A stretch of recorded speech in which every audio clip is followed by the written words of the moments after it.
ఒకే ఒక్క దేశం శాంతి మంత్రాన్ని వినిపించింది. పరాయి మూకలు ఎగబడుతుంటే ఫలాలనే తెగ దోచుకు తింటే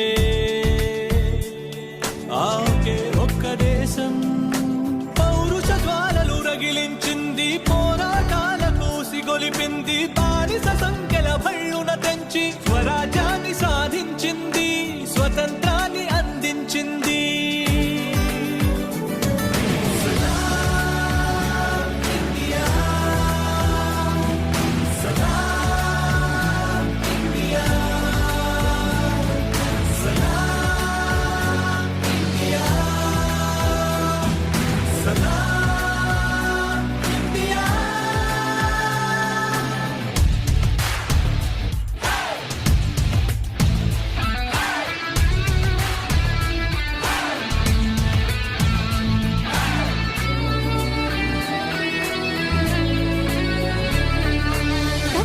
జాతులు అక్షర జ్ఞానము నెరుగని రోజుల్లో ఇక్కడ మాత్రము ఆత్మ జ్ఞానపు జ్యోతులు నింపింది.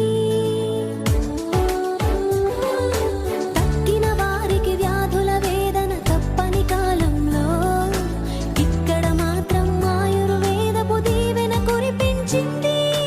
గణితానికి మరి సున్నానిచ్చిన ఘనత తనదే, గ్రహణాలను తేదీలతో చెప్పిన చరిత తనదే. రోదసిలో ఘన లక్ష్యాలన్నీ లీలగా ఛేదించిన రోజు ఖురాన్ బైబిల్ గీతల బోధలు